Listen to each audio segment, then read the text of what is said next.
J'imagine que vous avez d'autres conférences ou d'autres rendez-vous. Moi, je ne voudrais pas vous mettre en retard. Et donc, on va commencer, bien qu'on va laisser faire les personnes qui savent régler les problèmes techniques. Je suis sûr qu'ils vont trouver la bonne connexion pour que les images que j'ai préparées sur mon iPad, puis en plus, je peux même dessiner avec mon doigt sur l'iPad, c'est plus sympa, c'est spontané, voilà. Donc, oui, parce que j'avais acheté un petit stylet. J'en ai acheté 3 des stylets pour travailler avec l'iPad, et en fait, c'est mieux avec mon doigt. Et c'est plus, je sais pas, ah ben voilà, non, ça c'est... Ah, mais s'il y a une caméra, on peut filmer mon iPad, alors. Parce que moi, c'est pas très... mes images... parce que moi, j'ai préparé... Voilà, je vous le dis, parce que déjà, il y a 8 étudiants ici qui ont déjà préparé des questions. Bon, alors moi, ils me les ont déjà envoyés, ils sont sympas, parce que des fois, on ne m'envoie pas les questions. Bon. Et puis ensuite, surtout, à tous les moments, et que... Ouais. Ouais, alors allez-y. Je vais demander à tout le monde de couper son portable à cause des interférences, s'il vous plaît. Merci.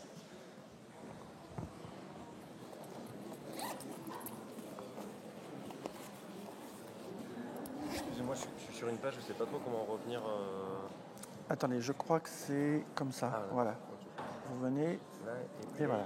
Et pour sélectionner l'AirPlay, ça marche.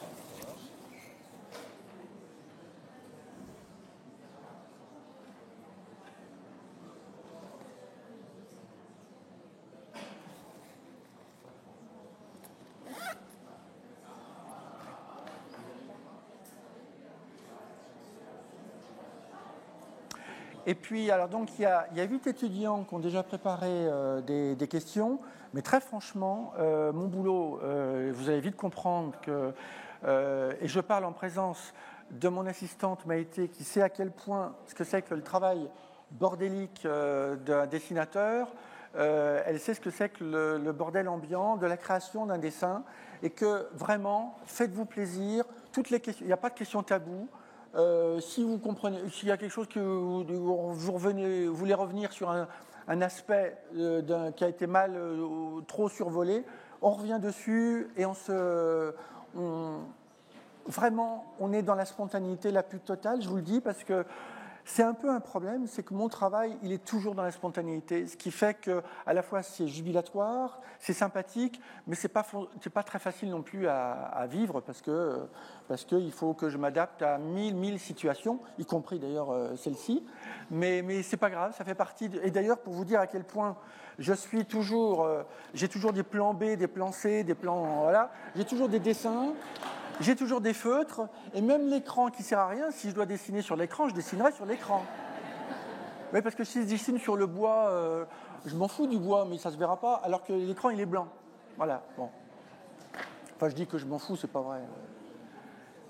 Et donc, alors, pour parler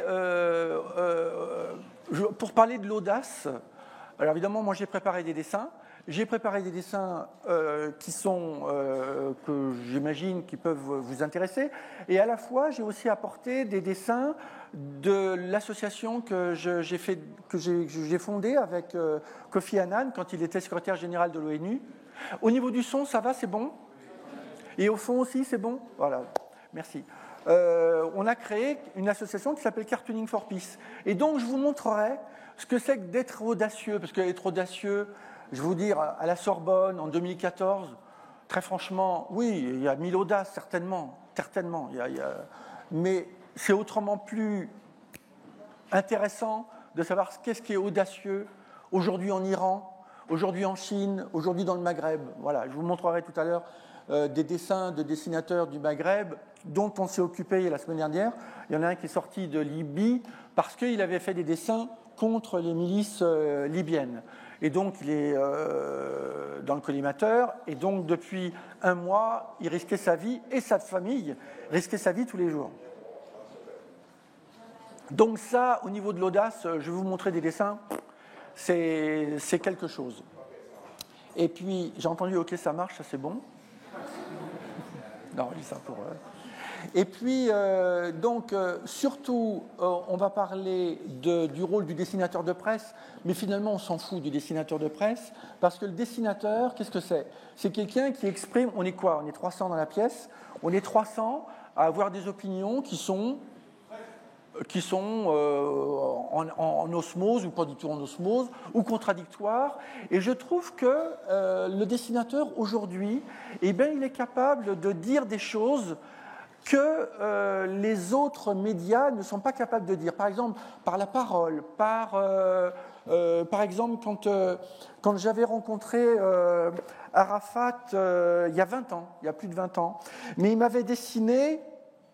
lui, à l'époque, il n'était pas capable de dire « je reconnais l'État israélien », et bien il m'avait raconté comment un jour il y aurait, et je pense il y aura, un logo qui est avec un chandelier hébraïque surmonté de la croix des chrétiens et avec le croissant musulman en haut.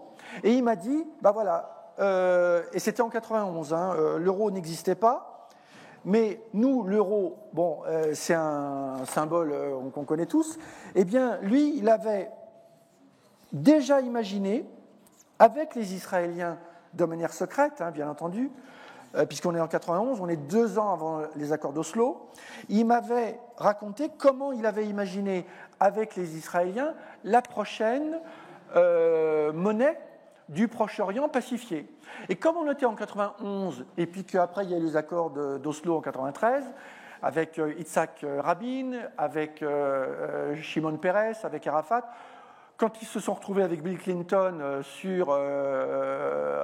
à la Maison-Blanche, on pensait que c'était une affaire réglée et que ce serait dans 1 an ou dans 2 ans. Bon, maintenant, je pense que ça arrivera, bien entendu que ça arrivera, mais peut-être dans, je sais pas, je sais pas, mais en tout cas pas tout de suite.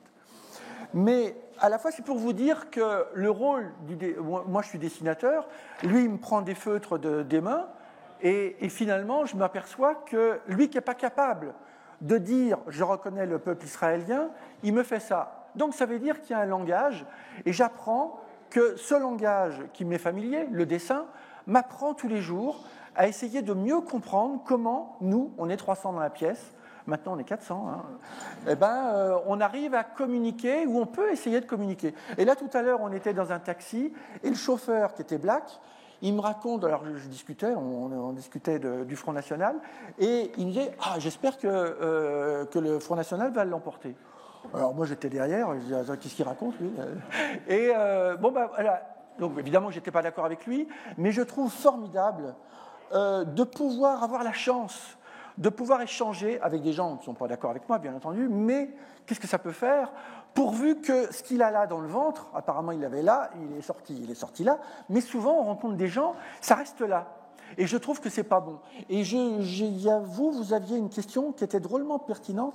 C'est quand j'étais petit, c'est ça? C'est vous qui me... Oui, alors je sais pas, est-ce que je peux avoir juste... Le micro? Ouais. Bonjour.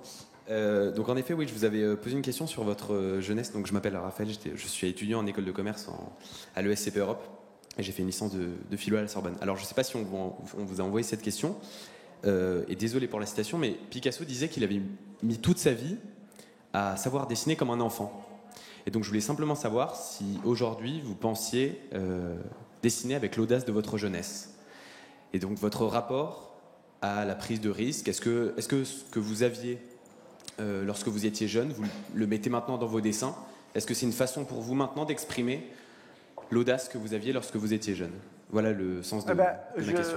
Je la trouve très bien, votre question. Le problème, c'est que quand j'étais petit, je ne savais pas si j'étais audacieux ou pas. Et très franchement, ça a l'air de marcher, hein. Il transpire. Quand je vois des gouttes comme ça sur le front, c'est pas bon. C'est comme ça que je dessine François Hollande, avec 3 gouttes sur le... Mais en fait, il ne faut pas faire le diaporama. Il faut faire que ça. Ouais, sinon il plante. Ah d'accord. Donc il est en train de me dire que... Bon, pourquoi pas. Est-ce qu'on peut mettre l'IBAL? Ah oui, mais si je change de logis... Ah, il n'est pas content.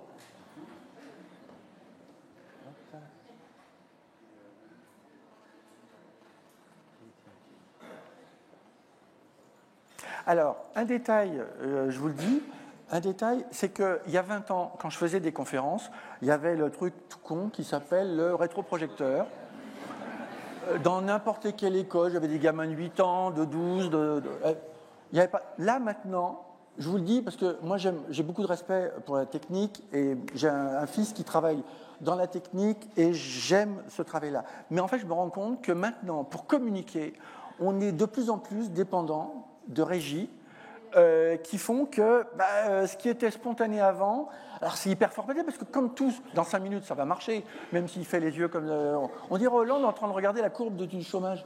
Mais je trouve qu'il y a de plus en plus, je vous le dis parce que une des questions d'ailleurs des 8, c'est est-ce que les données techniques, est-ce que l'arrivée d'Internet a changé quelque chose ? Évidemment, évidemment, et je me rends compte à quel point Internet, qui est un outil génialissime, il me fout en l'air mon iPad maintenant.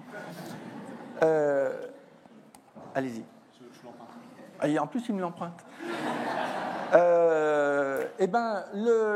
La technique fait que, vous vous souvenez, en 2006, en février 2006, il y a eu des manifestations dans le monde entier à cause de gens qui avaient certainement été manipulés. Il y a eu 50 morts au Pakistan contre les dessinateurs danois qui avaient fait des dessins dits du portrait du prophète.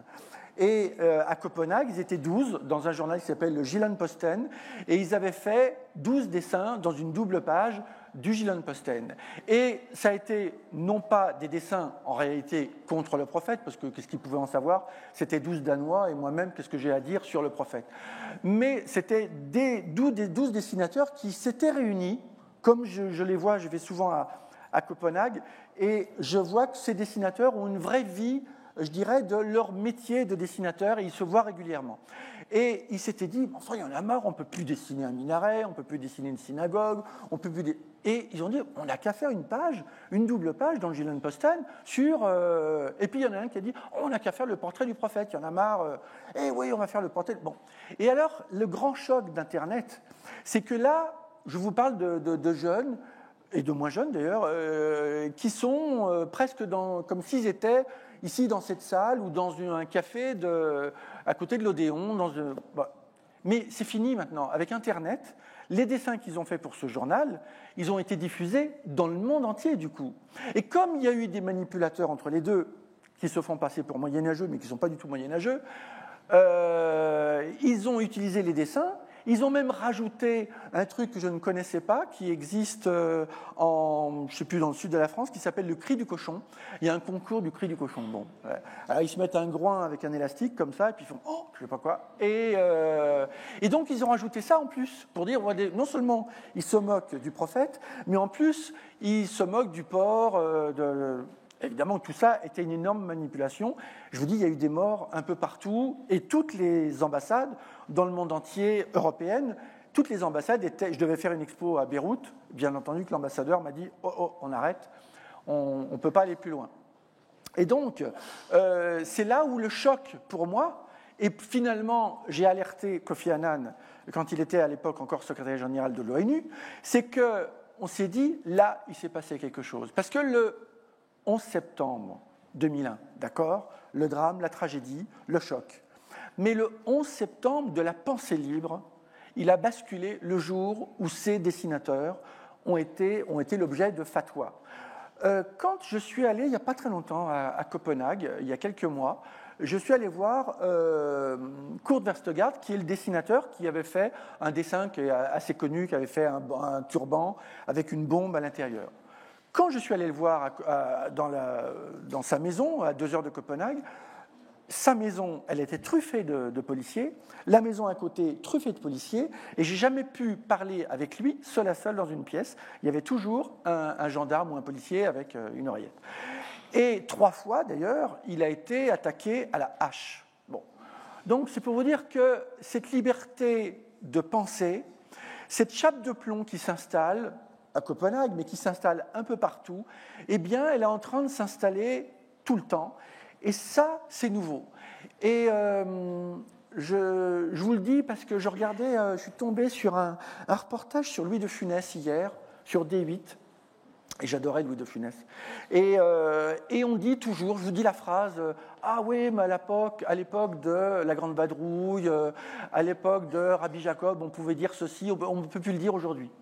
Alors ça, c'est très intéressant parce que je vois que pas mal d'étudiants, je vous le dis, ça mérite d'être vraiment étudié. Est-ce qu'il y a des choses vraiment qu'on pouvait dire avant et qu'on ne peut plus dire aujourd'hui ?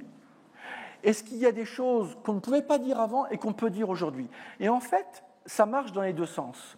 Il y a des choses, effectivement, qu'on ne peut plus dire, mais par exemple, il y a aussi des choses qu'on peut dire aujourd'hui, et très franchement, quand je vois le bouquin de Valérie Trierweiler, je me dis, bon, elle peut le dire, mais on ne pouvait pas le dire avant, et maintenant elle peut le dire, est-ce que c'est une chance ?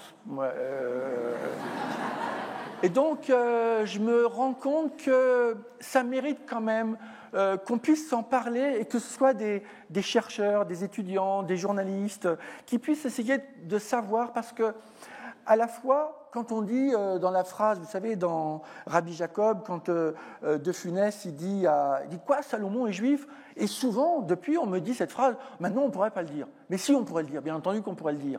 Mais il faut le dire avec intelligence. Il faut dire des choses. Il faut, tout ce qu'on a là, je vous le dis, il faut quand même le sortir, tout en ayant, et c'est la raison pour laquelle on a créé cette association, ils vont le connecter, mon iPad ou pas ? C'est qu'on veut continuer. Parce que moi, mes dessins, ils me permettent de souffler un peu. Parce que je vous le dis, parce que je me donne tellement, je ne sais pas remplir mes poumons. Je ne sais pas s'il y a quelqu'un qui est kiné, je ne sais pas. Je ne sais jamais remplir mes poumons. Donc, il faut que je boive. Et que Donc, quand il y a mes dessins, je vous montre un dessin, puis alors là, comme je regarde le dessin, et je suis tranquille. Mais là, vous faites que me regarder, et je vais vous montrer des dessins. Peut-être, tiens, voilà, un dessin de Trierweiler. Est-ce que vous le voyez bien ? Si on fait un gros plan, c'est possible ? Bravo. Bravo la technique. Et en plus, apparemment, ça a l'air de... Non, elle fait gouin-gouin. On va faire comme ça ? Alors, vous avez, elle est toute jeune, mais elle a 30 ans d'expérience de communication. Parce qu'elle dit, on va faire ça. Ouais, c'est un métier. Vous pouvez l'applaudir. Et parce qu'elle dit, on va faire ça comme si ce sera peut-être mieux. Non, c'est pas mieux. C'est mieux quand ça marche avec ça. Bon. Donc, on va peut-être... parce que moi, j'ai des plans B, mais c'est un plan B minimum. Déjà, est-ce que vous le voyez comme ça ? Bon, depuis un certain temps, je dessine Hollande comme s'il avait un petit nuage sur la tête. On dirait qu'il n'y a que de l'eau qui tombe sur lui, et voilà. À tel point, d'ailleurs, que, plan C, quand je dessine un nuage avec des gouttes comme ça, tout le monde reconnaît Hollande maintenant, parce qu'il n'y a même plus besoin de... Il n'y a pas besoin de se compliquer la tête. Comme si je dessine ça, je ne vous dis pas ce que c'est. Ça vous fait penser à qui ? Ah voilà, alors là bravo, moi je dis bravo. Alors, il est sympa à dessiner, faut dire. Regardez. Déjà, les yeux comme ça, bon, ça c'est... c'est sympa. J'ai pas encore fait les dents, mais vous allez voir, les dents, ça raconte. Voyez, les dents, on le sent bien, On dirait qu'il est sous le... il est là d'ailleurs. Monte, t'as peut-être des trucs à dire. Alors, voilà, les oreilles de Spock, voilà, et puis... Voilà, donc... Là, il est comme ça, ça commence à être un peu plus. Et puis, ce que je peux faire, c'est je rajoute 2 pieds, voilà. Et le dessin est fini, voilà. C'est comme ça, c'est bon. Et donc, ça c'est le boulot de... Alors, pourquoi j'ai mis des mouches ? Parce que y a au mois d'août, je ne sais pas quand, il y a longtemps, il y a 10 ans, il avait dit, moi, je parle avec mes tripes. Alors, comme on était au mois d'août, tout de suite, j'ai pensé aux mouches. Et alors après, il m'a écrit, et après, il m'a dit, oui, mais alors j'aime bien vos dessins, c'est bien, mais c'est encore mieux quand il n'y a pas les mouches, vous voyez. Et puis, comme il a téléphoné plusieurs fois au rédacteur en chef, il a téléphoné... Ouais, ça veut dire que mon iPad... Ça veut dire que mon iPad, c'est mort, c'est ça ? Et puis, vous n'avez pas plus petit aussi une boîte d'allumettes? Non, c'est pas... Non, non, mais je vais me débrouiller. Non, je vais me débrouiller. Tout est bon? Merci. Et donc, il a téléphoné plusieurs fois à mon directeur, au journal. Il l'a fait même venir à l'Élysée en disant, il y en a marre des dessins, il me fait des mouches partout. Bon. Alors, à chaque fois, j'avais le directeur qui disait rien. Moi, je ne savais pas. Et une fois, il m'a écrit, il m'a envoyé un motard, comme ça, pour me dire, bah, écoutez, là, ça va pas les mouches. On peut se voir quand vous voulez, mais ça va pas. Bon. Alors, le rédacteur en chef, il était au courant, il est venu me voir, il m'a dit, écoute, on peut se mettre d'accord pour 3 mouches. Alors, j'ai dit, bah, d'accord, oui, 3 mouches. Et puis, la semaine d'après, je ne sais pas ce qui m'est passé par la tête, j'en ai fait 15. Et le rédacteur en chef, il me téléphone, il dit, on avait dit 3, quand même. Bon. Alors ça, c'est le boulot de tous les jours. Et ça, c'est, je dirais, le côté un peu... Tiens, bah, ça, c'est Hollande. Il est ressemblant à Hollande, hein, quand même. Hein? Non, mais il n'y a pas de raison. Hein. En rentrant plan, voilà. Et d'ailleurs, c'est très curieux. Alors, tout glisse. Hein. Je l'ai rencontré il n'y a pas longtemps, là. C'est comme si je lui avais envoyé des roses. Hein. Vous voyez, ça... Bon. Donc, des fois, je me dis à quoi je sers, je sais pas.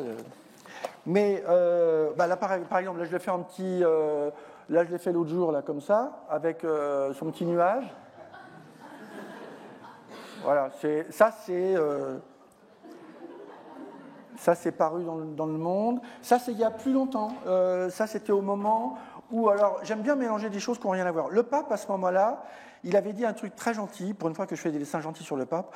Ah oui, parce que de temps en temps, j'ai des ennuis. Là, il n'y a pas longtemps, j'étais relaxé pour un dessin que je n'ai pas là. Ah, mais j'en ai un autre. Tiens, mais je suis là. Sur la pédophilie. Oh. Les voies du Seigneur sont impénétrables. Alors, le rôle d'Internet, 3000 mails en une seule journée. 3000. Un autre dessin que je n'ai pas là, mais que je vais vous raconter, 30 000 mails en une seule journée, qu'avec Maïté, on a failli demander l'asile politique au Danemark. Non, mais 30 000 mails en une seule journée, c'est beaucoup, ça fait péter le serveur du monde. Pourquoi? Parce que, alors, j'avais mélangé plusieurs choses. J'avais mélangé les élections régionales d'il y a plusieurs années, et puis la pédophilie dans l'Église, parce qu'il faut quand même dire que l'Église a quand même un peu mis la chape de plomb sur beaucoup de choses, y compris la pédophilie. Et donc, du coup, comme Benoît XVI, qui m'énervait lui, hein, il n'avait pas fait grand-chose, surtout quand il était évêque en Allemagne. Alors du coup, j'avais fait Benoît XVI, je ne vais pas vous le décider, mais bon, vous pouvez l'imaginer facilement, en train de machiner un enfant, ça va? Vous l'avez dans la tête? Et puis je l'ai fait d'après photo en plus. Hein, bon. C'est pour le plaisir. Et l'enfant qui est en train de se faire machiner, il dit, quitte à se faire enculer, autant aller voter dimanche. Bon. On comprend les 30 000 mails, vous voyez. Donc, il y a une association d'extrême droite qui m'a... Voilà. Et ça fait 3 ans qu'avec mon avocate, Gisèle Halimi, avec un autre avocat, Christian Charrière-Bournazel, on a défendu, on a été relaxé il y a 3 semaines. Voilà. Merci.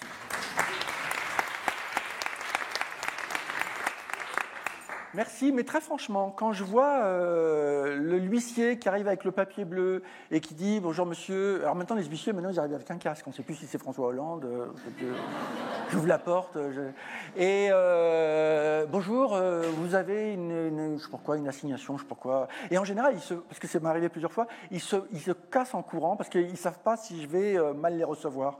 Et puis j'ouvre, vous avez un procès, et je suis allé, c'est très curieux, je vous le dis, parce que quand on a un procès, là, le dernier, je me suis retrouvé à la police, je ne sais plus quoi, c'est dans le 13e, à côté de la financière, non.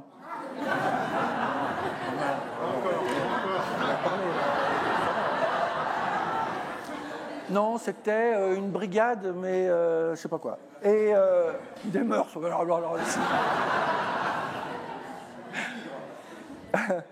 Et bon, ben voilà, je me suis retrouvé comme ça devant un gendarme qui, à l'ancienne, tapait tout. Et j'avais même pas le droit de... Enfin, bon, c'était très curieux. Donc, avoir un huissier qui arrive pour vous dire que vous avez un procès, c'est pas rigolo. Donc, pourquoi je vous raconte tout ça ? Parce que je mélange des choses. Pédophilie, et puis, on revient à Hollande, le casque, tout ça, et donc, là, il y a François Hollande chez le pape, parce qu'en plus, il est allé voir le pape. Alors, du coup, je reprends la phrase de François, qui est un type très ouvert, qui suis-je pour juger, comme il avait dit, qui suis-je pour juger les homosexuels ? Et je trouvais que c'était une très jolie phrase. Alors, donc, et puis ce qui est bien, vous voyez, avec le dessin, je fais les deux filles comme ça, on ne sait pas laquelle est laquelle. Et puis, emporté par l'élan, et c'est là où c'est rigolo de faire des dessins, c'est qu'en général, je rajoute toujours un petit drapeau bleu, blanc, rouge. Bon, et là, je l'ai mis là. Bon, il fallait...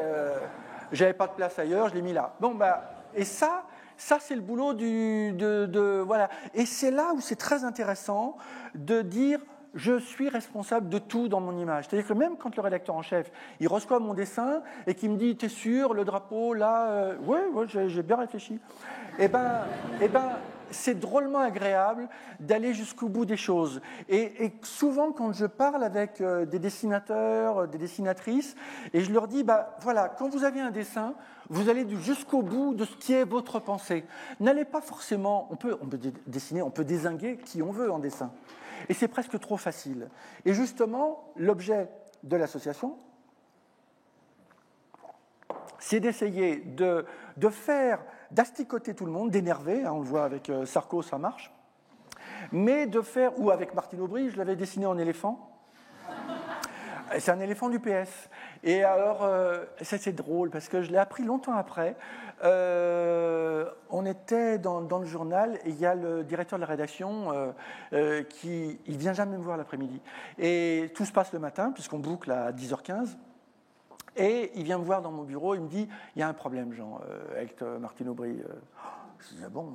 Je dis « C'est quoi ?» Il me dit « Tu as dessiné Martine Aubry en éléphant. » Je dis « Bah oui, mais c'est un éléphant du PS. » Il me dit « Oui, mais l'éléphant, tu as vu comment tu l'as dessiné ? T'as vu la trompe ?» Je dis « Quoi, la trompe ?» Il me dit « T'as vu la trompe ? Ça va pas la trompe que tu lui fais. » Je dis « Mais attends, c'est une trompe d'éléphant. » Non, c'est pas que ça. Alors je dis « Mais attends, je suis pour rien. Je veux dire, c'est un éléphant du PS, je fais un éléphant. Quand Raymond Barre était Premier ministre, je le faisais en éléphant. Alors elle, au nom d'un féminisme supposé, il faudrait que je fasse... Non. Donc, on a trouvé un bon truc en commun. Et alors, ce qui est drôle, c'est pour vous dire comment ça marche, un dessin à la une du Monde, c'est que Alain Minck, qui était administrateur ou je sais pas quoi à l'époque, il était à Paris, il voit mon dessin de Martine Aubry, ça faisait 3 fois que je le faisais avec un éléphant, il téléphone à mon directeur, qui était à l'époque au Mexique, en voyage, voilà, et il était sur une ziggoura, je ne sais pas quoi, en train de visiter un temple inca ou aztèque, et les téléphones sonnent, ouais, c'est Alain Minck, ouais, Plantu, il fait des dessins, il dessine Martine Aubry en éléphant, avec une trompe un peu curieuse. Et l'autre, il me dit rien. Et donc, c'est comme ça qu'après, il a téléphoné au directeur de la rédaction, il devait être comme ça en haut de la pyramide aztèque, et puis c'est là que le directeur de la rédaction m'a dit, bon, il y a un problème. Bon. On a réglé le problème. Mais à chaque fois, le boulot des dessinateurs, c'est d'essayer d'aller jusqu'au bout de ce qu'il peut faire. Par exemple, un dessin comme celui-là, j'ai jamais eu de problème, en tout cas pas en France. Et je trouve que ce dessin, je l'ai fait pour l'Express, et il n'y a pas eu long, c'était il y a longtemps, il y a presque 10 ans maintenant. Il n'y a pas eu de problème. Et en plus, j'ai trouvé l'idée facilement. En plus, des fois, je rame un peu pour trouver l'idée. Je me baladais dans les rues et je regardais bêtement. Et en fait, ses fesses me parlaient et me regardaient. Et je me suis dit, mais oui, il y a une super idée à faire avec ça. Et après, j'ai retravaillé et j'ai décliné ça. Bon, le dessin, il a été publié et il n'y a pas eu l'ombre d'un problème. Par contre... Et j'ai pas, ou alors j'ai fait essayer si on grossit l'image avec l'iPad, je sais pas. Parce que quand il a été publié en Égypte, je faisais une exposition en 2005 à la bibliothèque d'Alexandrie, et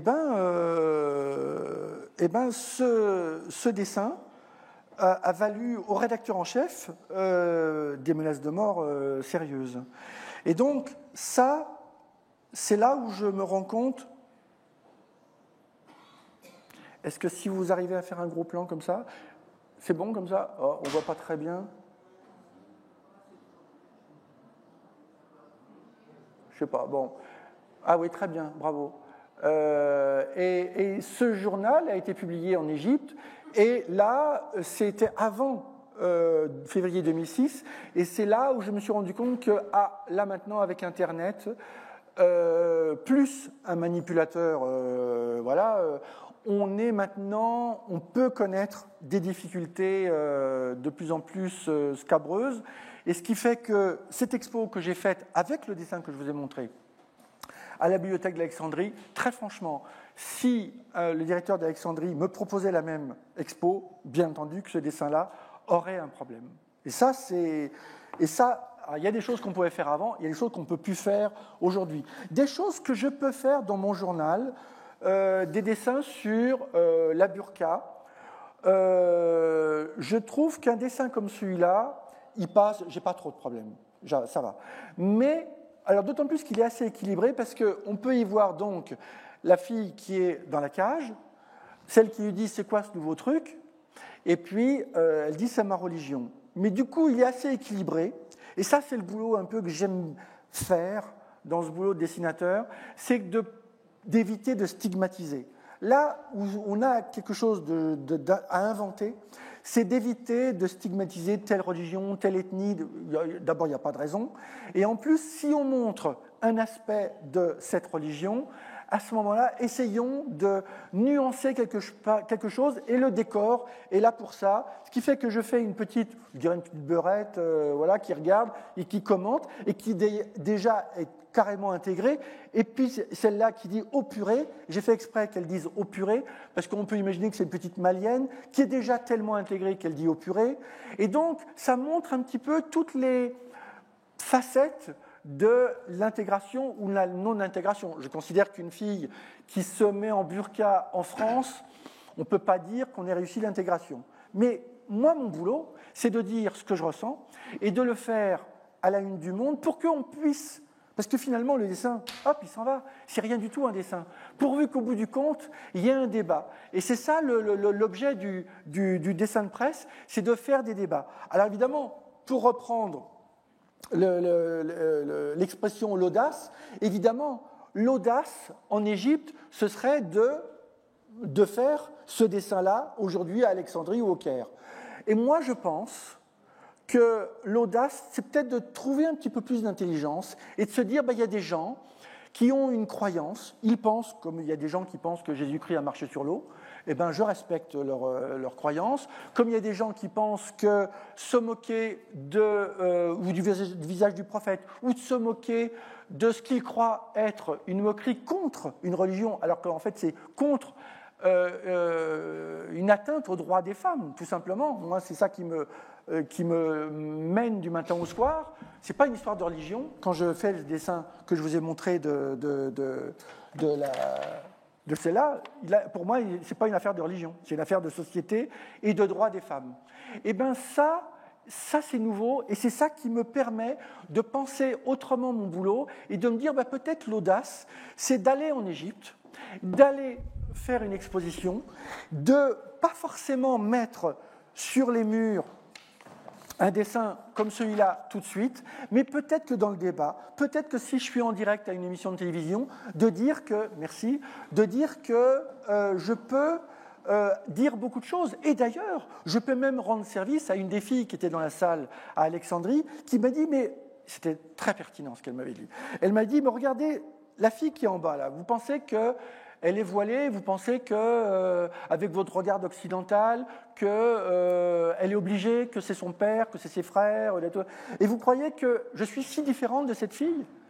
Alors moi je l'écoute, et puis elle me dit, vous croyez que moi en dessous, vous ne croyez pas que j'ai aussi un string? Et tous les copains garçons qui avaient 15 ans et 16 ans, à côté, ils disaient, ouais, on sait qu'elle a un string. Eh bien ça, le fait qu'il y ait ce débat-là, c'est génial. Ça veut dire que le dessin, il a rempli son contrat. Elle me bouscule, mais ça, c'est pas grave. Et elle me dit quelque chose d'essentiel sur son vrai, ce qu'elle a envie de me raconter. Elle me dit encore autre chose. Elle avait, je sais pas, elle avait peut-être 18 ans. Elle me dit aussi autre chose. Elle me dit, bon, vous pensez que moi, il y a un Dieu qui m'oblige ou une religion, je sais pas quoi. Mais elle, avec son string, l'occidental, que j'aime beaucoup, elle me disait, elle me dit, mais elle a aussi une religion, ça s'appelle le marketing. Et le marketing qui lui dit, tu vas mettre ça pendant 3 ans ou 10 ans, et après on va dire, non, maintenant les slips, c'est plus comme ça, c'est avec comme ça. Eh bien, elle a un dieu, ça s'appelle le marketing. Je me dis, oh, putain, elle est forte. Et j'ai trouvé que c'était très pertinent. Et je trouve que le dessin, c'est ça.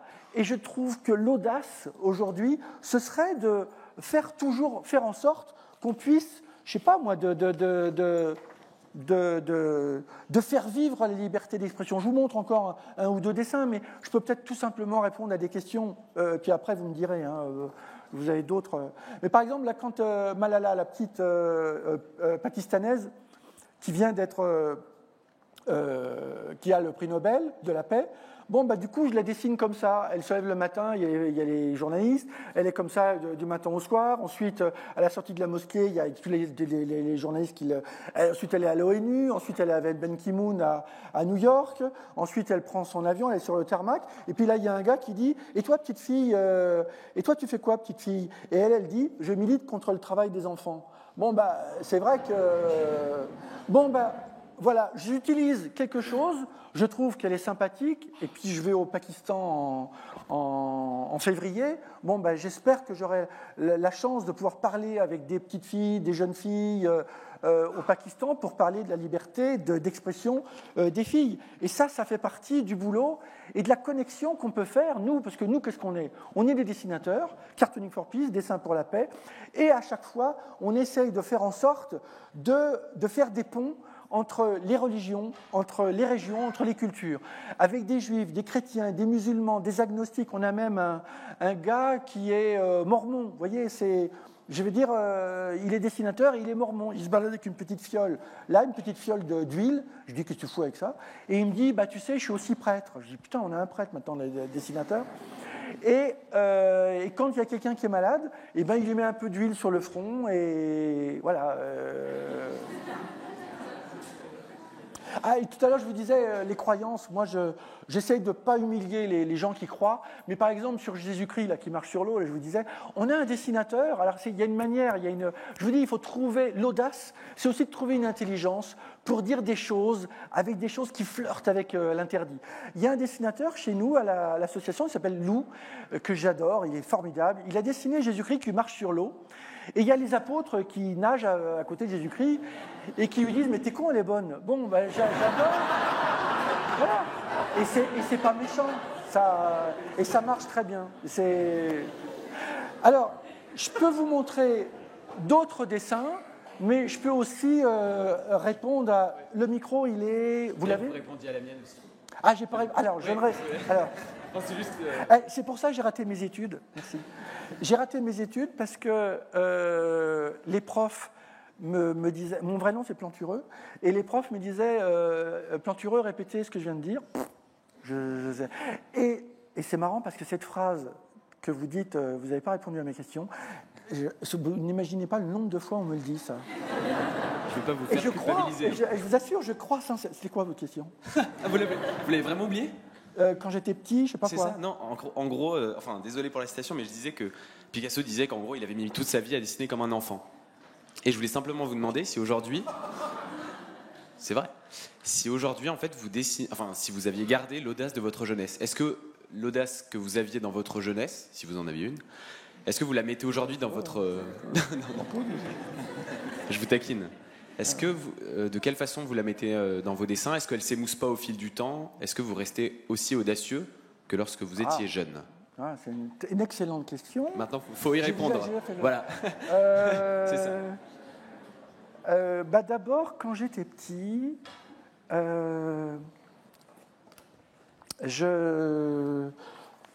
D'abord, je ne parlais pas. Mes parents s'inquiétaient beaucoup parce qu'ils disaient il doit être... On ne disait pas autiste à l'époque, mais je ne parlais pas. Et pendant des années, je n'ai pas parlé. Et mes parents étaient... Alors, ce qui est très curieux, c'est que...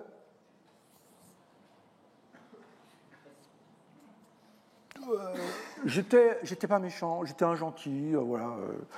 Et d'ailleurs, un gentil, voilà, je vais vous dire un gentil... Voilà, les mains sont comme ça, vous voyez, les petits doigts comme ça, un petit peu potelés, tout ça. Bon. Là, on est à table. Alors, je vais faire les autres à table. Là, je vais faire mon père. Mon père, il avait, vous voyez, la robe de chambre que je fais à Strauss-Kahn. En fait, non, mais il est mort, on s'en fout, c'est pas grave. Donc, eh ben, c'est la robe de chambre de mon père. Donc, et alors, donc, mon père, il parlait beaucoup, voilà. Et ma mère, elle amenait les plats. Bon, oui, là, c'est les années 60. Hein. C'est fini, là, aujourd'hui. Hein. C'est les mecs qui amènent les plats. Donc, je la fais comme ça. Elle amenait les plats. Et donc, tout le monde parlait. Et tout le monde parlait, et bien moi, ça m'allait très bien, parce que comme tout le monde parlait, moi, je ne parlais pas pendant ce temps-là. Et finalement, eh ben, même à table, j'étais avec des petits crayons, j'arrêtais pas, je dessinais tout le temps. Et finalement, et d'ailleurs, mon père m'a dit cette chose qui était assez jolie. Il paraît que mes premiers pas, c'est drôle, il m'a donné un crayon. Et j'ai cru que j'étais appuyé, parce que je ne savais pas, que j'étais appuyé. Et donc, avec mon crayon, j'ai commencé à faire mes premiers pas. C'est très intéressant. Et donc j'ai toujours pas répondu à la question en même temps. Presque, un peu. Ça commence, hein, ça vient. Donc, l'audace, eh ben, c'est... Regardez, moi, je les adore, mes parents. Mais j'ai cru longtemps qu'ils ne m'aimaient pas beaucoup, mais ça, c'est autre chose. J'ai mélangé, là, comme ça. Mais ils étaient gentils à leur manière. Et eh bien, à leur manière, ils ont cru faire quelque chose de très gentil. Quand j'avais 15 ans, je les ai réveillés la nuit, et je leur ai dit, il ne faut jamais réveiller, je vous le dis, il ne faut jamais réveiller les parents la nuit, c'est pas bon. Puis en plus, des fois, on assiste à des trucs embêtants. Toujours reboucher les... Je vous le dis, le b.a.-ba du dessinateur, reboucher les feutres. Et quand je suis avec mes parents la nuit, j'avais 15 ans, et je leur dis, est-ce que je pourrais faire de la bande dessinée? Ils m'ont dit, écoute Jean, ça va. Non. Et donc, pour poursuivre encore, j'ai pas imaginé que je puisse un jour faire un boulot artistique. Alors qu'en fait, je crois que j'étais fait pour être un artiste. Voilà. Et j'ai remis le couvert, et ils m'ont dit, écoute, arrête, et puis arrête de nous réveiller la nuit, c'est pas... Et avec la nuit que j'étais capable de me réveiller, parce que j'étais dans mes rêves, je vais être dessinateur, et puis donc j'avais plus qu'à soulever les draps, et puis me diriger dans la chambre, et d'être encore dans le rêve, et dire, papa, maman, je voudrais être dessinateur.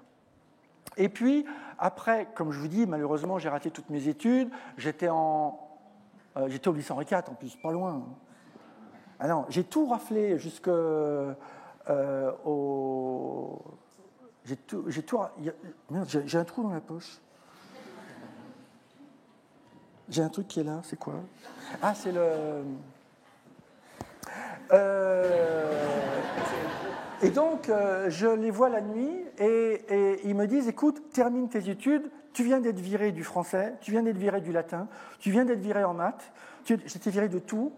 Alors que jusqu'en CM2, j'avais tout, prix d'honneur, prix d'excellence. C'est pour ça que j'étais au lycée Henri IV. Et au lycée Henri IV, le niveau était... bon, c'était pas le mien. Et j'étais étonné parce que je voyais tous mes copains. Vous voyez la tête que j'avais. Moi, j'ai eu la tête comme ça jusqu'au bac. Hein, eh ben, ils comprenaient tout ce que moi, je ne comprenais pas. Même pour vous dire, j'avais un prof, je l'aime bien, je l'ai revu après, il s'appelle Bouillon. Il ne se rend pas compte du mal qu'il me faisait. Il lisait mes copies. Il disait, je vais vous lire la copie de Plantureux. Alors tout le monde s'installait, ouais, sympa, ouais, c'est bien, on va passer un bon moment. Alors c'est vrai que je disais conneries sur conneries dans mes trucs, mais ça m'énerve, j'ai un truc qui pend là.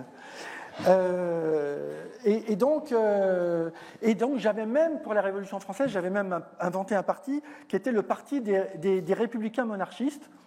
Alors donc, tout le monde était vraiment trop con. Là. Et donc, j'ai tout raté, à tel point que quand j'étais en D, puisque j'étais plus en maths, plus en français, plus en latin, plus en je sais pas quoi, j'étais en sciences. Alors que moi, j'aime bien les sciences en plus. Hein. Du coup, j'ai fait mon bac sciences, que j'ai eu, je sais pas comment. J'ai eu avec un 3, j'ai eu 3 en sciences, mais j'ai eu mon bac. Bon. Alors c'est vrai que j'ai fait dessin en matière, je sais pas quoi. Ouais. Et donc je l'ai eu, et j'ai dit à mes parents, ben voilà, je vais faire... Je suis long pour répondre aux questions. Hein. Non mais vous allez voir, j'ai un processus. C'est que, en fait, je leur ai dit, ben voilà, je vais faire de la bande dessinée maintenant que... Non, tu es en sciences, tu viens d'avoir ton bac de sciences, c'était inespéré, fais médecine. Bah oui, mais médecine, en même temps, c'est quand même 7 ans. Hein, quand même. Ils m'ont dit, mais tu fais 7 ans, et puis après, tu choisis. Alors là, les petits cœurs, ils en ont pris un coup, là, à ce moment-là. Et alors, j'ai fait médecine, donc. Et puis, j'ai redoublé, évidemment, la première année, et j'ai raté ma deuxième année. Et puis, c'est là où j'ai, un soir, alors ça, je ne fais pas une bonne idée encore, mais là, j'étais à un dîner, il y avait ma sœur, et j'ai dit à mes parents, alors c'est là où est l'audace. J'étais acculé, j'étais contre le mur comme ça, je ne pouvais plus, j'avais tout raté, ils ne savaient pas que j'avais tout raté. Et donc, je leur dis, voilà, j'ai raté médecine. Oh, et il était en train de couper le poulet, mon père. Et puis, je leur dis, bah, voilà, je vais arrêter les études de médecine, si vous voulez bien. T'es fou?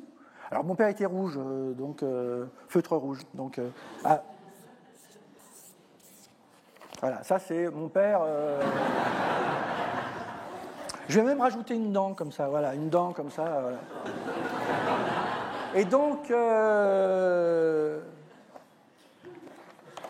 et puis quelqu'un qui est en colère, en général, on rajoute des trucs comme ça marche. Et même un petit nuage comme ça, avec un éclair. Voilà. Et même, il y en a un qui passe dans la pièce ce soir-là, c'est Hollande qui dit, mais pourquoi on ne parle pas de moi, là Là, je mélange tout. Mais donc, je leur dis, bon, je vais arrêter médecine. Il y a une école de bande dessinée, la seule école qui était à l'école de bande dessinée européenne, c'était à Bruxelles, l'Institut Saint-Luc. Et j'ai dit, je vais me marier en plus. Ah bon, avec qui? La petite brune que je vous ai présentée l'autre jour. Ah ouais, un peu jeune. Et en plus, on ne va pas se marier à l'église. Tout ça le même soir. Je vous dis, c'est pas un bon plan. Évitez, c'est pas la... Donc, le couteau, j'ai failli me le prendre comme le petit copain de Nabila. Je me suis retrouvé quand même, ma sœur et mon beau-frère nous ont séparés, mon père et moi. Ma mère pleurait, ma sœur pleurait, tout le monde pleurait. Je me demande si le poulet, il y a un moment, je l'ai vu le moment, il est... Bon, mais on l'a... Et puis, ma sœur qui avait apporté une bouteille de champagne, c'est très intéressant. Est-ce que ça répond à votre question? Parce que je trouve que c'était audacieux à l'époque. Vous ne connaissez pas mes parents, mais dire à mes parents, je vais faire tout ça dans la même soirée, moi je dis que ça ne manque pas de panache. Voilà.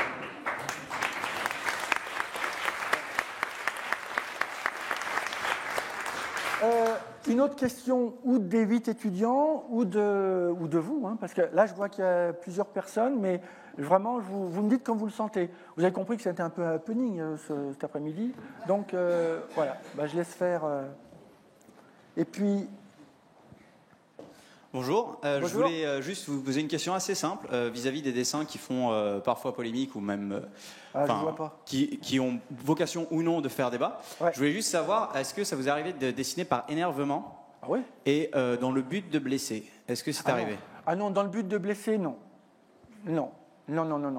Jamais. Je crois jamais. Je suis pas sûr. Mais normalement, non. Alors c'est vrai que Sarko il m'énerve, mais bon, je veux dire, c'est normal. Je veux dire, c'est lui qui a commencé en même temps. Hein. Qu'est-ce que vous diriez aux gens qui se sentent, parce qu'il y en a sûrement qui se sentent blessés par vos dessins? Ah oui, il y a des gens, oui. Alors là, je respecte. Hein. Alors là, vraiment, et j'en suis des fois un peu surpris. Qu'est-ce que je pourrais vous montrer? Parce que c'est pas facile. Hein, Là, ils m'ont mis la barre très haute à pas vous montrer tout ce que je... Parce qu'il y a tellement de choses à vous montrer. Qu'est-ce que je peux... Par exemple, je me souviens qu'une fois, voilà, un truc tout couillon, je vous ai parlé de Raymond Barre tout à l'heure. Il était sympa à faire. Raymond Barre, il était comme ça, il avait un gros pif comme ça. Déjà, on sentait que c'était Raymond Barre. Et puis, il avait des bonnes joues comme ça, il avait des oreilles d'éléphant, voilà. Et puis, un peu les oreilles de Mickey, comme ça. Bon. Et pour vous dire l'histoire de Raymond Barre, en juin 2006, j'aimais beaucoup Coluche. Et je trouvais que Coluche, parce que c'est un peu le même processus, vous voyez, on fait un rond comme ça, on fait les yeux comme ça, et c'est un peu le même principe, vous voyez. En fait, ils ne se ressemblaient pas, mais moi, dans ma tête, ils se ressemblaient. Bon. Et donc, Coluche et Raymond Barre, et Coluche, le pauvre, il percute un camion, et on le perd, et je le dessinais toujours avec sa petite langue, du genre... bon. Et je me suis dit, tiens, mais sa petite langue, à chaque fois que je faisais le geste comme ça du dessinateur pour faire la bouche, je me disais, mais pourquoi je ne ferais pas une petite langue comme ça? Et donc... Voilà, je vais rajouter une petite langue comme ça. Et alors, il m'a écrit plusieurs fois, Raymond Barre, à l'époque, hein, là c'est les années, c'est avant-guerre, hein, et il me dit, oh, j'aime beaucoup la petite langue que vous m'avez faite, il n'a jamais su pourquoi, mais bon, voilà. Et donc, je faisais beaucoup Raymond Barre à l'époque. Bon. Et puis, le lendemain, le rédacteur en chef, il me dit, ah, aujourd'hui, tu vas dessiner Simone Veil. Ah, je lui dis, les femmes, c'est pas facile à dessiner, bon, j'avais pas préparé mon Simone Veil. Et donc, emporté par l'élan, je fais... Ouais, oui, je sais. Non, mais je regrette. Et j'ai fait Raymond Barre avec un chignon et puis du rouge à lèvres. Erreur. Mais je m'en suis pas rendu compte sur le moment. Et le lendemain, le hasard, je dîne avec Simone Veil et son mari. Et elle me dit, c'était quoi ce dessin hier? J'ai loupé mon entrée, j'ai loupé le dessert, j'ai tout loupé, parce que j'avais du mal à me dire, Raymond Barre, parce que je ne voulais pas lui dire qu'elle ressemblait à Raymond Barre non plus. Donc, voilà. Donc, dans ces cas-là, oui, je me suis dit, là, j'aurais mieux fait de le faire autrement. Là, j'ai répondu à la question, là. Ah, ouais. Là, je ne redouble pas, alors, finalement. Une autre question, je crois. Oui, là, vous devant. Attendez, elle va vous donner le micro. Bonjour, est-ce qu'on peut voir un peu plus sur Comics for Peace? Sur Cartooning for Peace. Cartooning for Peace. Oui, alors je vais vous le montrer sur l'iPad. Oui, parce que justement, l'audace de mes copains, voilà, oui, merci de me poser la question, mais alors on va serrer Alors je vais vous montrer. Il y a des trucs. Qu'est-ce que c'est que l'audace en Égypte aujourd'hui? Voilà, très bonne question. Je vous remercie beaucoup, hein, vraiment. Vous m'aidez. Mais vous savez, je suis dans la spontanéité, mais vous n'imaginez pas j'ai une équipe, justement à Cartooning for Peace, on ne fait rien, enfin je veux dire, c'est l'équipe qui pense ensemble. Vous voyez, on est vraiment... Alors l'audace en Égypte, c'est une petite égyptienne qui s'appelle Doha. Elle a dessiné il y a quelques mois Adam et Ève. Jusque-là, bon, il n'y a rien d'extraordinaire. Or, l'audace en Égypte, c'est de dessiner Adam. Pourquoi? Question. Ah tiens, je vais faire le gars qui pose des questions maintenant. Hein, pourquoi c'est audacieux de dessiner Adam? Je vais vous dire, je vais faire mon crânien, je ne savais pas il y a 6 mois. Hein. Je vais pas. Qui sait pourquoi il ne faut pas dessiner Adam en Égypte? Ah, et ben voilà. Eh ben, je ne savais pas, c'est un prophète. Pour les salafistes. Et donc, elle a été vraiment embêtée pendant longtemps, parce qu'elle avait dessiné Adam et Ève, qui est un prophète. Il ne faut pas dessiner les prophètes, selon certains. Eh bien, ça, je trouve que cette fille, elle est jeune, elle est dessinatrice, elle fait des dessins au Caire. Ça, c'est de l'audace. Je vais vous en montrer d'autres. Par exemple, tiens, ça c'est super. Ça, c'est un dessin d'une Iranienne. On se débrouille, parce que la plupart des dessinateurs sont des dessinateurs, et nous on se bat pour que Cartooning for Peace, il y ait plein de filles, parce qu'on voudrait faire en sorte que ce ne soit pas un club de types qui se regardent entre eux, et il faut que la société, elle est remplie. Voilà. Donc, le faire, moi si je fais ça, avec le prisonnier qui fait les mains comme ça, et ça ressemble à une colombe, bon, je peux le faire à Paris, je risque rien. Elle le fait à Téhéran. Et nous, ce qui est très intéressant, c'est que nous, avec Cartooning for Peace, on travaille avec une école qui est l'école des Gobelins. Et donc, avec l'école des Gobelins, on a fait un dessin animé à partir de ce dessin qu'elle a utilisé après à Téhéran. Et je trouve que c'est drôlement intéressant de faire vivre après un dessin d'une Iranienne et de dire que non seulement son idée est intéressante, mais en plus, je vais mettre un petit peu de son.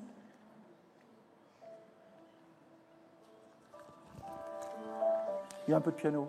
Ah oui, parce que c'est de la 3D. Pixar, il a qu'à s'aligner à côté. Hein. Voilà. Et donc, je trouve ça très... C'est pas que poétique. Ça, c'est une audace iranienne, vous voyez. Et on l'a fait venir, Firouzé, il n'y a pas très longtemps à Blois avec Badinter, et, au moment où on avait fait les rencontres de l'histoire consacrées à la peine de mort. Et elle a fait des dessins contre la pendaison. Elle est venue les présenter à Blois. Et nous, notre boulot, c'est de dire bienvenue à Blois, mais on veut faire en sorte que tu puisses revenir sans problème à Téhéran. Donc notre boulot, c'est aussi de... Et d'ailleurs, j'étais allé à Téhéran au moment où il y avait un autre dessinateur qui s'appelle Hassan Karimzadeh, qui avait osé faire un truc qui pour nous rien du tout. Il avait dessiné Khomeini en train de jouer au foot. Bon, il a fait 2 ans de tôle quand même. Donc je suis allé le voir à Téhéran au moment où il avait fait ce dessin. C'est pour vous dire que l'audace, c'est quoi, c'est où, et donc c'est où, quand, qui, et pourquoi et comment. Voilà. Donc il faut savoir, ça reprend un peu la phrase de Pierre Desproges, on peut rire de tout, mais pas avec n'importe qui. Khomeini en train de jouer au foot, il n'y a aucun problème, bien entendu. Ouais. Votre portable fait des interférences, est-ce que ce serait possible de... Mais non, je l'ai coupé. Il est coupé ? Ouais, je l'ai coupé. Ah, je vais vérifier. Il me dit que mon portable, il fait des interférences. C'est réglé ? Ah bah il est fort. Hein. Parce que... Non, il est vraiment coupé. Non, en plus maintenant il dénonce en public, hein, c'est embêtant. Donc d'autres dessins encore, parce qu'il y a vraiment, je vais vous dire, moi je me bats au monde pour qu'on puisse banaliser le fait qu'on puisse avoir un regard sur les autres dessinateurs du monde entier, non pas parce que c'est des dessinateurs, mais c'est parce qu'ils disent des choses qu'on n'imagine pas qu'ils soient capables de dire. Par exemple, je vais vous montrer, alors j'en ai plein à vous montrer, mais il nous faudrait... Par exemple, il y a un dessinateur, il s'appelle Ali Farzad. Ça fait quand j'avais rencontré Arafat, on faisait une exposition ensemble, et Ali Farzad, c'est un dessinateur syrien. Ce dessinateur, il a toujours, à l'époque du père de Bachar, Hafez el-Assad, il a fait des dessins à Damas, sans trop de problèmes, mais c'est vrai qu'il ne dessinait pas de manière frontale Hafez el-Assad. C'est pas moi, hein, quand même, bordel. Ah, c'est peut-être le micro qui est trop proche, je sais pas. C'est peut-être lui qui est par contre, non ?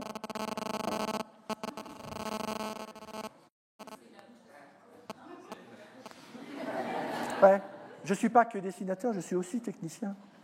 Et donc, il fait des dessins, mais pas frontalement contre le père Hafez el-Assad. Arrive, et d'ailleurs, du temps du père, Bachar, le fils, qui à l'époque, il était ORL, ophtalmo, il va à une exposition de Farzad. Alors lui, il était à Damas. Hein. Et quand il est au pouvoir, Bachar el-Assad, il le fait venir au palais. Et... je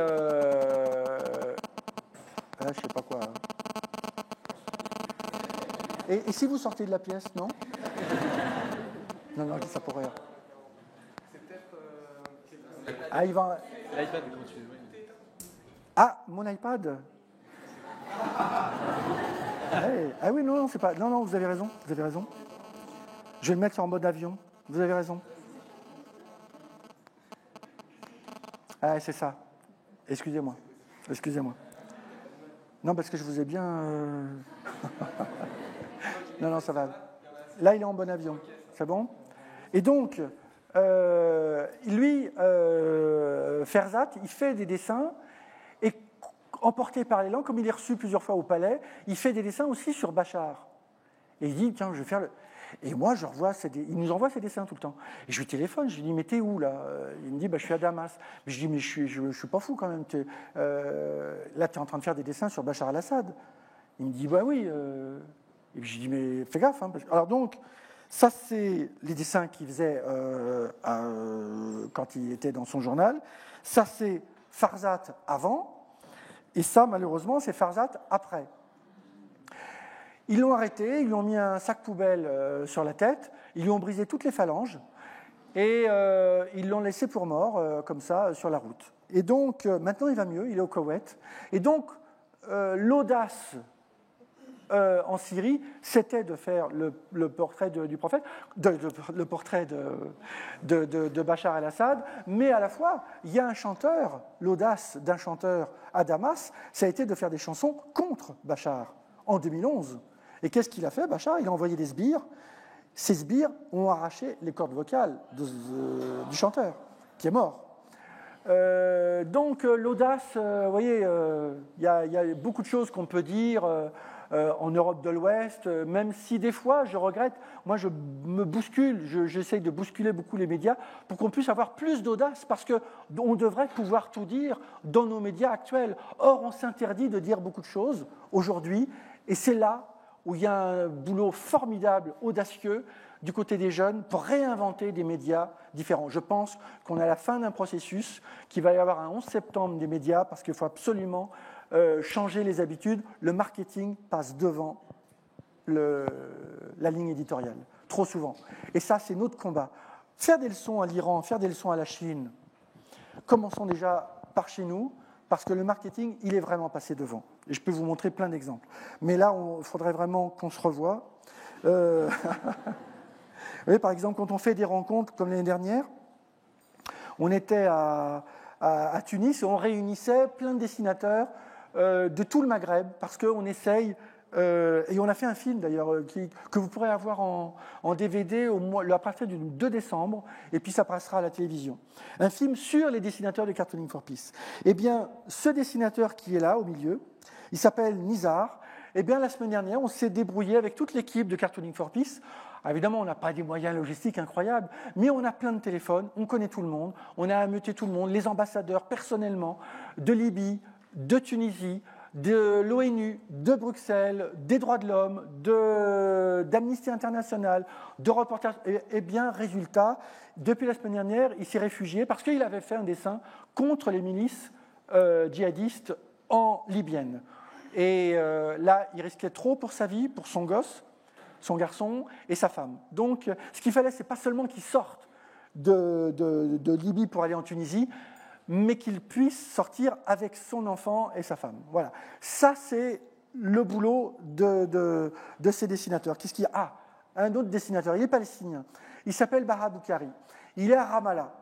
Ce type... Oh, pardon, je ne faut pas que je bouge. Merci. Et puis, merci beaucoup pour suivre comme ça les dessins. Je sais que ce n'est pas facile. Il est dans le journal Al-Ayam, à Ramallah, en Cisjordanie, à Ramallah. C'est avec lui qu'on a rencontré souvent Arafat, pro-Fatah. Hein. Mais à la fois, là c'est son copain, lui c'est Baha Boukari, le palestinien, et lui c'est Kishka, le dessinateur israélien. Ils sont potes, comme vous ne pouvez pas imaginer. Le lendemain, la monnaie là, que je vous ai dit, là, ils seront là le jour de la photo, quand il y aura la photo de la première monnaie, ils seront là, je vous le dis. Hein. C'est peut-être eux qui vont dessiner le billet de banque. Là, j'invente, mais pourquoi pas. Il fait des dessins, par exemple, contre le mur de séparation entre les Israéliens et les Palestiniens. Et moi, j'étais à Jérusalem une fois, avec Kishka, le dessinateur israélien, avec d'autres dessinateurs israéliens, avec d'autres dessinateurs palestiniens. J'étais dans la salle, comme vous, et Baha Boukari présente tous ses dessins, comme ça se fait, parce qu'il faut aussi le dire. Hein, moi, je suis le premier à faire des dessins contre l'armée israélienne quand il y a des exactions comme ils l'ont fait durant l'été. Mais à la fois, chapeau à la culture de Jérusalem quand ils pondent des rencontres où il y a des dessinateurs palestiniens qui disent ce que je vais vous montrer, et là je vous demande de vous accrocher, parce que là l'audace, c'est même pas de l'audace, c'est de la folie, ce qu'il a fait. Il a montré ces déclinaisons de son mur de séparation entre les Israéliens et les Palestiniens. Et qu'est-ce qu'il montre ? Alors bon, ça, je vais vous montrer un autre dessin audacieux, mais il est après. Ça, c'est le leader du Hamas. Mon copain, Boukari, il dessine le leader du Hamas pour montrer qu'il est partout et qu'il n'y a pas de liberté de penser à Gaza. Du coup, depuis 4 ans, depuis 2008, plus, eh bien, son journal est interdit à Gaza. Eh bien, je trouve que l'audace d'un Palestinien, c'est de faire ça. Mais à la fois, l'audace et la folie d'un dessinateur, c'est aussi de faire ça. Il montre la déclinaison de son mur de séparation. Je ne sais pas si vous voyez la forme. Hein ? Et moi, j'étais dans la salle comme ça, je me dis, mais qu'est-ce qu'il me fait là ? Je sors mon appareil photo parce que je pense qu'il va être lynché dans la soirée. Je prends la photo et me dis, putain, j'ai un super scoop avant qu'il meure.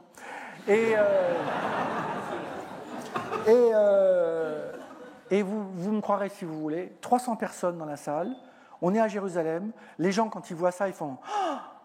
Comme ça, il y a un grand silence, une mouche, il n'y a pas de Sarko, toi tu sors, tu restes... Et 20 minutes après son speech, les gens applaudissent. Et ça, Jérusalem... le gars, le même, il montre ça des fois, je suis invité dans des synagogues ou dans des centres juifs, c'est moyen. Je pense que ce n'est pas un bon projet, il ne faut pas le faire. Bon, voilà. Voilà, il y a plein de...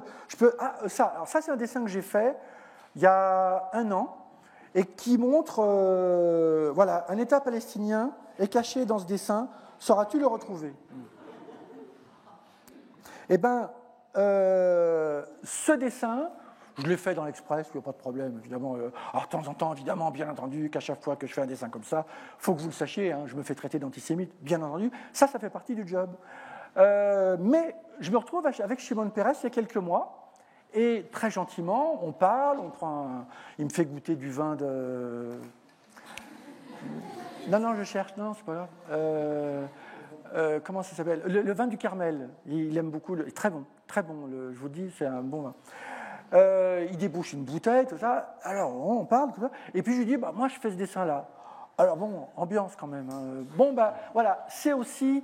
Il y a des choses que je critique, évidemment, du côté surtout de Netanyahou, mais à la fois, il y a beaucoup de choses. Et il y a beaucoup de choses du côté des Palestiniens. Je suis aussi allé à Gaza. J'ai rencontré une fille qui s'appelle Omaya. Elle est du Hamas. Je ne suis pas d'accord avec elle, mais j'aime discuter avec elle. J'ai besoin de parler avec elle. Ses 2 maris successifs ont été tués. Voilà, je veux dire, c'est des combattants. C'est pas des dessinateurs de presse habituels. C'est des dessinateurs de presse militants en combat. Voilà. Bon, je ne suis pas d'accord, mais je pense que c'est toujours intéressant d'avoir. Bon, ça c'était un dessin. Quelques mois avant qu'il meure.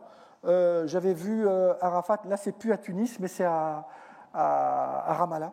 Et donc il m'avait dessiné, il m'avait signé, parce que je lui avais dit un jour, il y aura une région qui sera israélo-palestinienne ou palestino-israélienne. Il me dit, évidemment, bien entendu. Puis j'ai dit, alors vous le signez mon dessin. Alors il me l'a signé, bon voilà.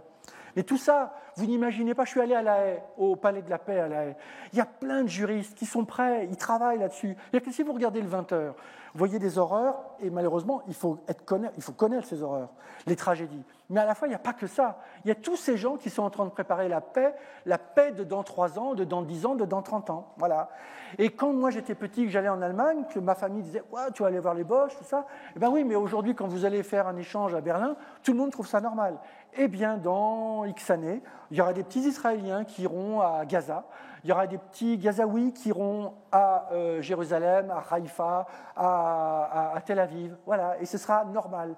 Et ça, tous ces gens-là, au Palais de la Paix de La Haye, beaucoup de gens y travaillent, des diplomates y travaillent, vous n'imaginez pas le nombre de gens. C'est pour ça que je suis très, très optimiste, malgré les tragédies actuelles. Je ne nie pas, et je commente, et je dessine les tragédies actuelles. Mais bon, qu'est-ce que vous voulez ? Il faut quand même continuer à faire notre boulot de journaliste, de dessinateur, mais à la fois, il faut aussi savoir qu'il y a des gens formidables qui sont en train de construire des ponts entre... ça, c'était le dessin que Arafat avait Tiens, ben voilà, c'est quand il dessine voilà, il faut que j'arrête de bouger, moi.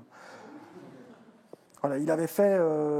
voilà, je lui tends un feutre bleu, et je lui dis, vous ne pouvez pas me dessiner le drapeau israélien? Et il me dit ça comme ça. À l'époque, il n'est pas capable, on est en 91, hein, et il n'est pas capable de me dire, oui, je reconnais le peuple. Il ne le disait pas. Il a attendu 2 ans après, avec Yitzhak Rabin, pour dire, oui, je reconnais. Voilà.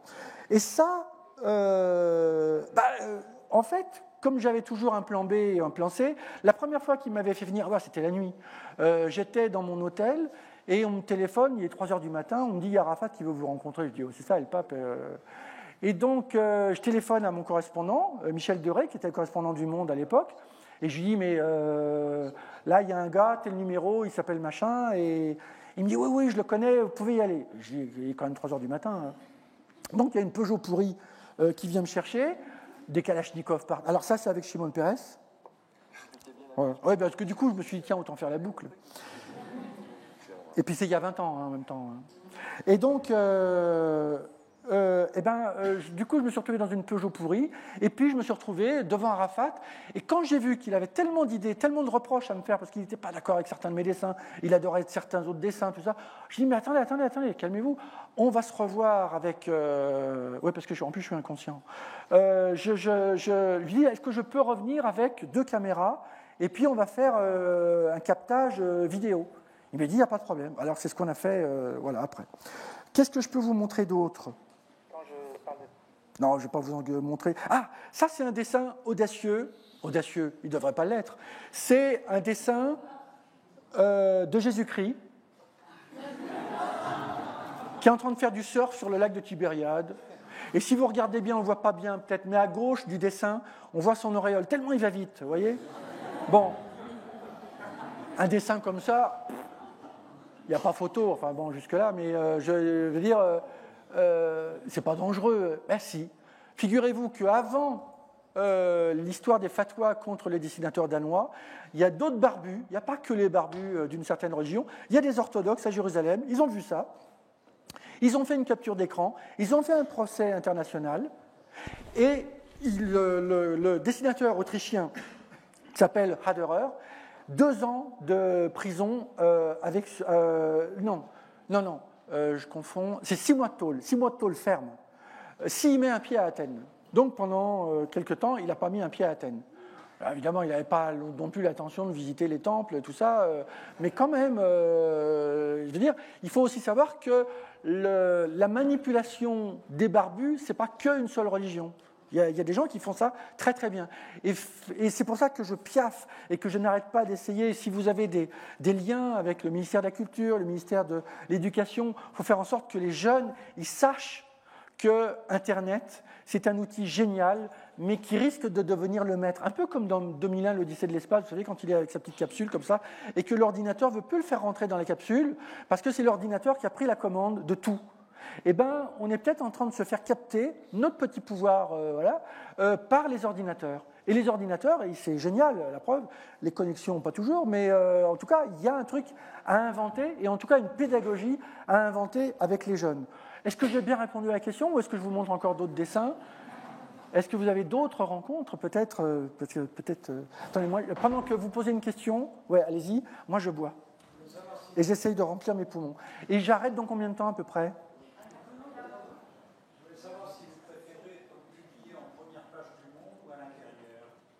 Ce n'est pas un problème, pourvu que j'ai la chance. D'ailleurs, là, ils m'ont proposé, là, il y a 15 jours, de faire un blog. J'ai commencé un blog sur Le Monde.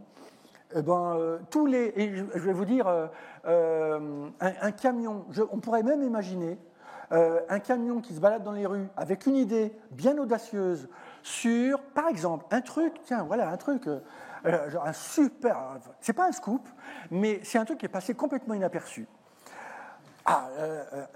Un truc. Il y a une double page, regardez dans Le Monde, j'ai demandé à Maïté de me la sortir. Elle est géniale, cette double page. Elle date de quand? C'est sur le truc de la Libye, ça date de quand? Vous me l'avez sorti il n'y a pas longtemps.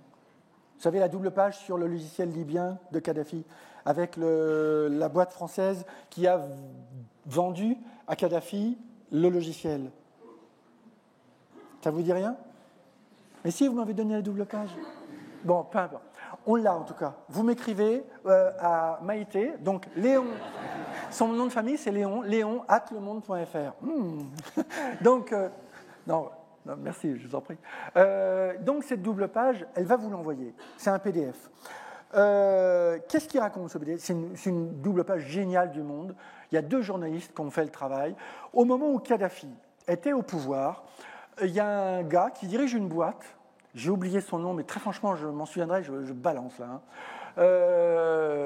Il a vendu à Kadhafi un logiciel qui permettait, en 2010-2011, à Kadhafi de repérer tous les gens qui étaient sur Internet, d'envoyer les gens de la sécurité 3 secondes après, de les torturer et de les tuer après. Donc, vous savez, quand on dit à nos enfants, les petits jeunes qui ont 12-13 ans, on leur apprend la résistance, la collaboration. La collaboration, c'est aujourd'hui.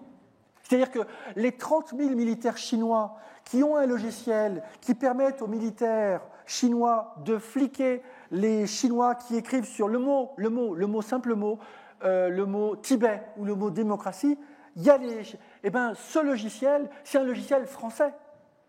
Donc la collaboration, c'est pas seulement entre 40 et 45, c'est aussi maintenant. Et ce gars, il s'est fait un blé pas possible, il a lâché sa boîte parce qu'il savait qu'il se ferait repérer par une cour internationale, ce qui va arriver un jour, qui croit qu'il est à l'aise, pas du tout. Un jour, vous aurez un super procès. Et je vous dis aux jeunes, vous, lancez-vous dans cette enquête, prolongez le travail des journalistes du Monde. Il y a un boulot colossal parce que la collaboration, c'est aussi aujourd'hui. Et ça, c'est pourquoi cette double page. La Nabila, elle a donné, ou pas des coups de couteau.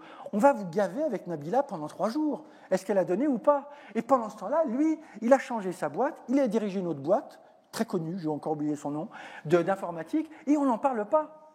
Et c'est ça où je me pose des questions sur notre démocratie. Eh bien, l'audace se traite tout simplement d'utiliser les outils de la démocratie et de faire connaître ce qu'il y a, ce qui va et ce qui ne va pas en ce moment dans notre pays, que j'adore. Je considère que c'est une démocratie et à la fois, elle est quand même, on peut perfectionner beaucoup de choses dans notre démocratie qu'on adore tous ensemble. Une dernière question peut-être Oui, allez-y. Vous avez parlé de 11 septembre des médias. Oui. Est-ce que vous pensez que l'audace peut aider à surmonter la crise des médias et de la presse écrite notamment? Oh, certainement. Il n'y a pas le choix. De toute façon, on est dos au mur. On ne peut... Tiens, quand je vous ai dit avec mes parents, j'étais comme ça, c'était de l'audace, mais j'étais dos au mur. Je pense qu'on est dos au mur. Je pense qu'on est à la fin d'une histoire. Je n'ai pas de boule de cristal, mais je pense que j'ai tellement... Je viens de sortir un bouquin où je règle mes comptes avec... non pas la gauche, mais la gauche au pouvoir, qui m'a tant fait rêver, et je continue à voter à gauche.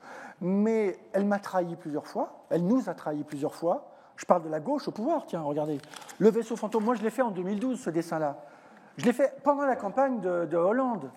Je n'étais pas très audacieux de faire ce dessin-là. J'ai fait Christophe Colomb, le vaisseau fantôme. Quand on pense qu'on nous a fait croire que Hollande était un capitaine de pédalo, pas du tout. C'est un capitaine de caravelle. Ça me rappelle cette vieille blague. Qui est le plus grand socialiste de l'histoire? Réponse, Christophe Colomb.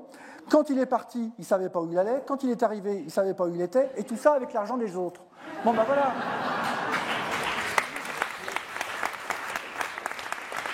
Et moi, je savais qu'il nous ferait le coup. Moi, je savais, on me l'a fait le coup.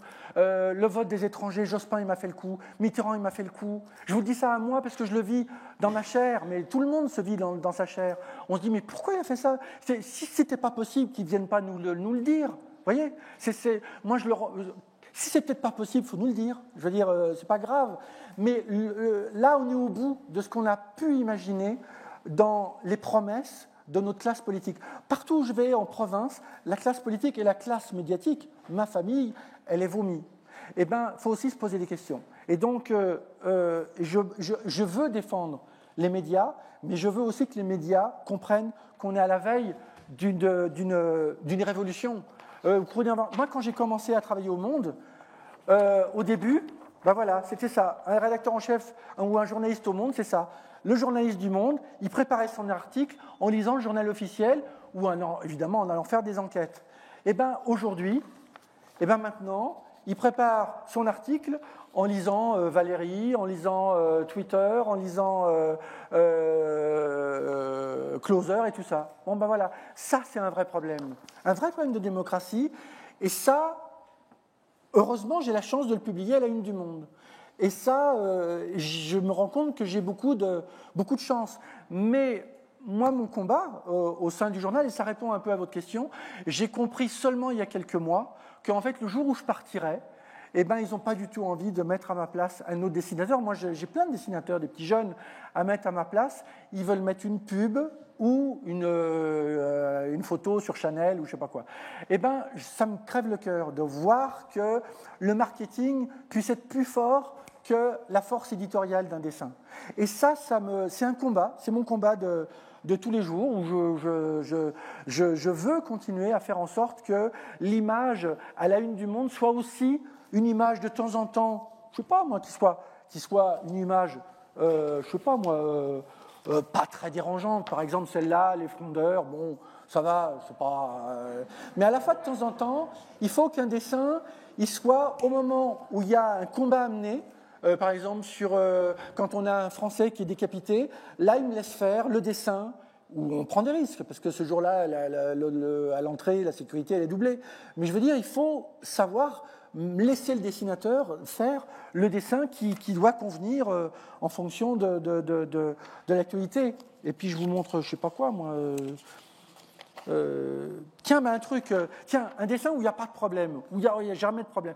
Il a été publié à la une du Monde, il y a les 3 religions en même temps, dans un même lit, il n'y a pas de préservatif, non.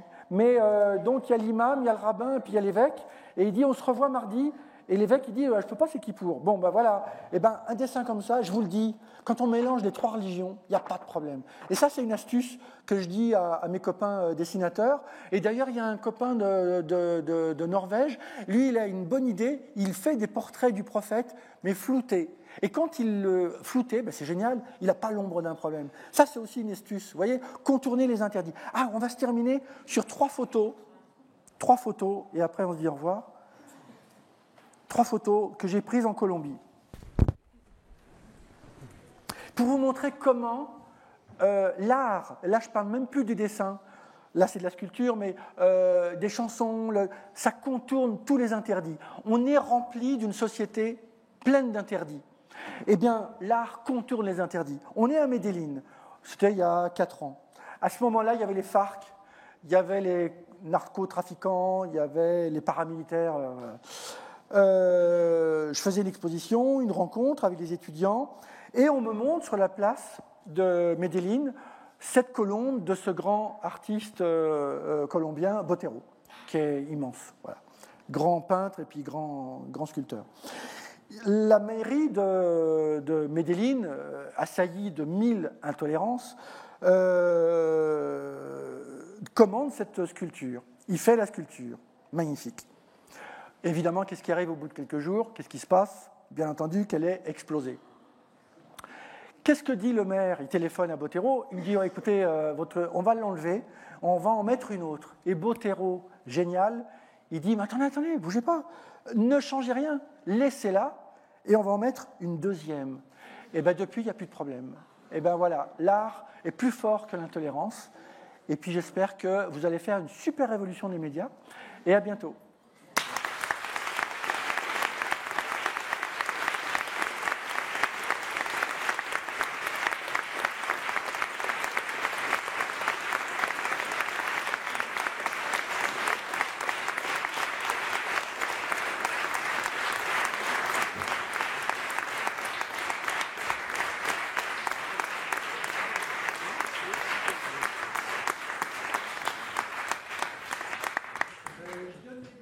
À Claire, et puis Claire, elle va les donner aux 8, et puis après à tous ceux qui veulent, voilà.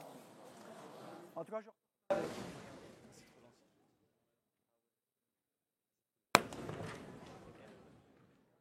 j'ai une petite question à vous poser. Ce n'est pas vraiment une sorte de question, mais je remarquais que j'étais presque sûr que quand vous allez parler, vous allez nous faire des dessins pour un peu donner votre avis. En fait, non, mais justement, c'est pas vraiment ça. Pour me dire, en fait, vous êtes vraiment le dessin pour donner vos idées, pour parler. Oui, pour le thème famille. Est-ce que le dessin vous aide vraiment pour formuler vos idées, pour parler, pour en faire une chose?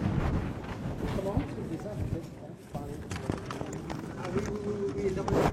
J'ai du mal à écrire. Ça vient plutôt de la télévision, évidemment. C'est génial. Et si vous savez chanter, moi je ne sais pas chanter. Si vous savez chanter.